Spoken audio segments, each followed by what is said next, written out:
George Lynch. I know we've talked about him quite a bit, but his episode, once again, just like Tramp, I had no idea what to expect. Right. I didn't know if he was going to be harsh or, snooty or didn't want to be there, but he was funny. Yeah. And he was chill and he was cool. And I really liked it for mainly those reasons. And his stories were off the chain. Yes. So yeah. We pulled a lot out of him. Memorable. And he was, definitely one of the more memorable guests in 2023. And I didn't know what to expect either. As you said, you could think that he might come across as pretentious or high strung or uptight or whatever. But he had such a sarcastic, deadpan sense of humor that it's like at one minute you didn't know if he was joking, and then at the other, a second later you realize he just pulled one on you and it was hilarious. And then when you asked him a question that had some depth to it, instead of shutting it down or blowing it off, he really went deep, and we got great information out of him. Yeah, it was good. On some subjects that, he could have thought as being sensitive and maybe didn't want to go there, but he was very forthcoming and a lot of fun. I mean, I think when you and I got done with him, we texted each other and we were like, I didn't know what to expect, but that guy just had me rolling, man. Yeah, he was a lot of fun. George Lynch, for sure. Yeah, that was a good one. Yeah. What else you got? Well, 2023 also marked the year that we got two of my heroes on the podcast. We had Tracy Guns twice, and we finally got Tammy Down, who anyone who knows me knows what a big fan I am of Tammy. And both guys were super, super cool, super, super chill. And Tammy, I've been chasing for a while, and I was worried that once we finally got him, I was going to find out that the reason he was so elusive is because he maybe didn't have much to say. And it couldn't have been further from the truth. He sat down with us and started talking, and it was like three bros at a barbecue.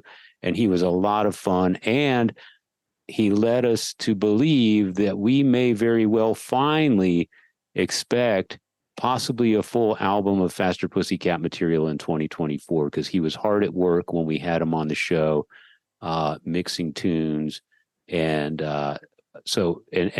speaking in a way that led us to believe that he's secretly cooking something. So I hope that turns out to be true. I loved having him on the show. I know that you've had some history with him. Oh, yeah. And in the very same breath, Tracy Guns, one of my heroes, he was kind enough to be on the show twice, once to talk about LA Guns, of course, and then the second time to talk about his side project, Blackbird Angels. Tracy was a lot of fun. And we got that second episode because another one of the highlights of my year was going to see LA Guns in Houston in late August. And those guys showed me one of the best times I've ever had at a rock show in my life. Me and my buddy Buzz ended up hanging out on their bus and talking and drinking and just hanging out all night. They sent me on my way with a bottle of autographed Jack Daniels. And during that conversation, I asked Tracy if he would join us again on the show. And he is a man of his word, so he did.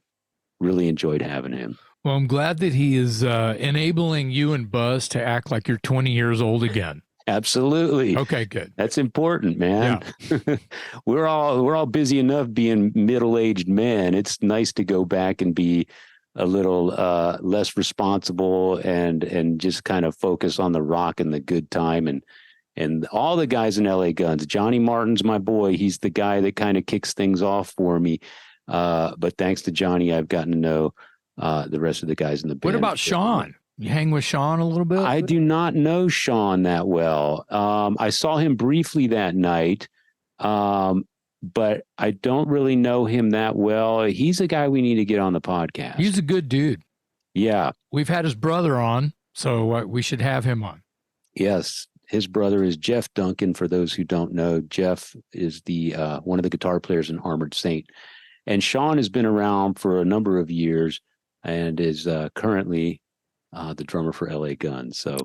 So on that note, we had Joey Vera Yes.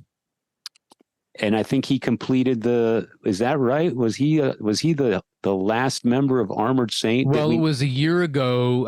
This month, a year ago, I had just finished up, mid-November or whatever, doing that trek with Armored Saint. Right. And then we had Joey on, I want to say sometime January, like early year. Yeah. Yeah. Yeah. He was one of the first episodes we had in the new year. I don't know the date. That's right. Doesn't matter, but he was always good. And man, he's a busy guy. I can't even count all of the projects that he's busy with on one hand.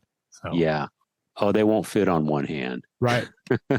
On that note, moving, and related, the King, Brian Slagle.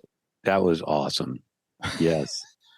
One of my favorite episodes because, as you probably hear me say 10,000 times, what he's done for rock music in general and heavy metal specifically, he changed the world. He changed the way that young rockers feel about music when they collect it, when they buy it, when they search for it.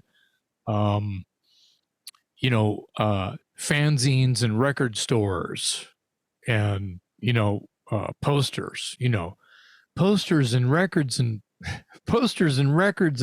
cassettes. Oh my, he is God, he's like one of the last moguls, Yeah. right. to keep the flame lit. Right. Right.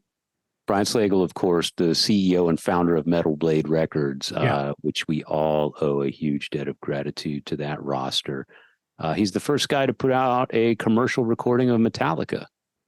So there's that, among many, many, many other things. I really enjoyed that episode too. He is a really interesting guy, obviously very bright, obviously very passionate about what he does. And I love to see a guy like that succeed at the level he's succeeded at, because basically he's following his passion and he's doing it with a work ethic that just doesn't sleep. So those two things put together, and he's dealing with a relatively a style of music that's doesn't have the broadest commercial appeal. Yeah. When you're talking about Lizzie Borden and Armored Saint, and you go back to the days of Slayer and Metallica and things like that, that's Brian Slagle, and he's still doing it today.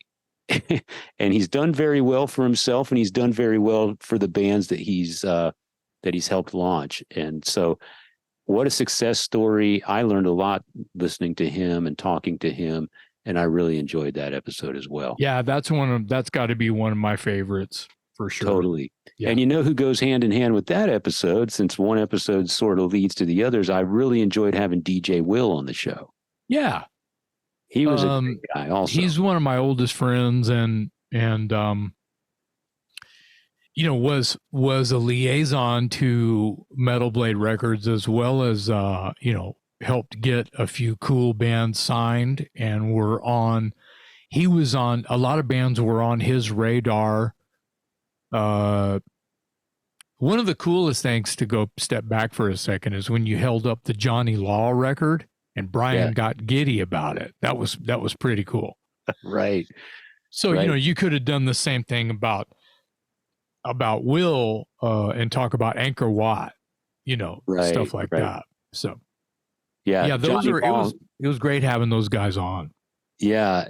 Johnny Law, for those who aren't familiar, is a band that was sort of, they I don't know where they would call home. They had roots in El Paso, and then they went to Atlanta to do the recording. But I think by and large, they were based out of Austin. They all ended up living in Austin, and they all became friends of myself and Jason.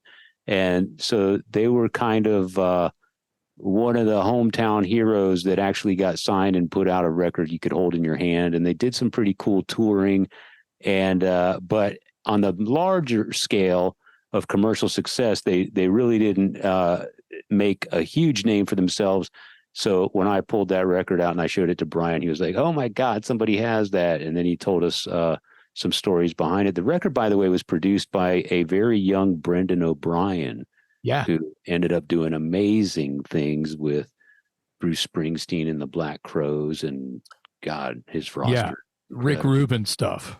Yeah. So DJ Will, Brian Slagle, they were a lot of fun. You know who else I enjoyed? Speaking of hometown boys, Paul Lydell. Yeah, Paul Lydell for sure. Absolutely. Hey, you can't go wrong with Paul Lydell. No, of course not. That was a recent episode. So if you go to our website and you won't have to dig back too far to find Paul, he's got a new project called Paul Lydell's Scream Therapy. But he's probably best known to a larger audience as the guitar player in Dirty Looks and also in Jason's band Dangerous Toys. And it was fun catching up with him. We see him all the time, but he is kind of one of the unsung guitar heroes. And I enjoyed having him on the show to talk a little about his past and his current project.